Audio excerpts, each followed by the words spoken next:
I was supposed to be here yesterday. Unfortunately, I was unable to. I did not make it. We're trying to manage the issue of exams. We are starting today with our marking in all different centers. We congratulate the whole system, particularly yourselves, for having handled so well the process of teaching and learning till the examination. Other provinces are learning day in and day out from us. We had to go through the plan of Eastern Cape because we wanted to see what is it that is making them to perform so better now. And we realized that they had taken almost all our pillars, the 6 of them. From your first one, your functionality, your school functionality, till the stakeholder management, the last one.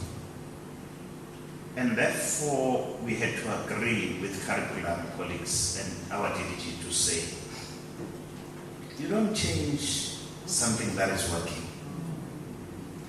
So we're not going to change our pillars. So when you reflect and you plan for 2026, whatever plan you are going to put together, it's going to work on the basis of those pillars, because we feel strong that there's no need for us to change the pillars. But we are to revisit some focus areas in terms of enriching them, because there are gaps that we are identifying, particularly in the area of curriculum management and teacher development.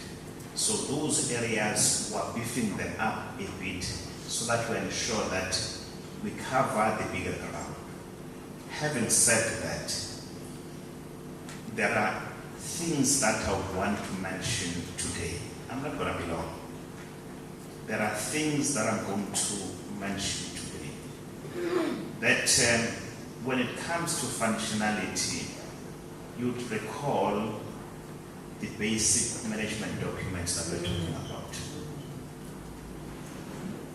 As a system, we are still found wanting when it comes to that. So there's a lot of work that some districts are trying, but there's a lot of work that we still need to do in terms of that.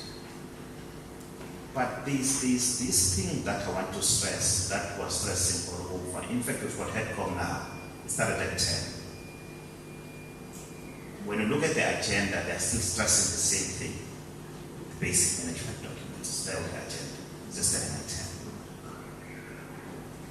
10. We feel strong that the way our schools plan, it's not the correct way of doing things. And we want to encourage schools because they are here. We want to encourage second managers because they are here to use the system-wide approach, the whole school evaluation kind of a system. We've realized when we visit schools that when schools are called just a year before to do their self-reflection, they don't do that. If they do it as a malicious compliance. If they were to enlist their strengths, weaknesses, the opportunities and all that, they do it as a malicious compliance. As soon as they finish that process, because as second managers and district directors, you would have compelled them to do it. They simply push it aside and have another plan that's going to talk to the intervention in terms of turning around the school. We're seeing there's a reason why you have those 9 focus areas. We're saying there's a reason why you should do this plan a year before. I don't want to get to finances, at least for now. But the approach that we've taken to say, advise schools, particularly second managers, to plan a year before. Make sure that they adhere to that plan. It helps you as a system to even track why do you perform and perform better. Because if you do not have those analyses at play, you're not going to tell us today you're going to perform better, give us 90%, 100%, and quality by tell us, and have learners that are trying to read and write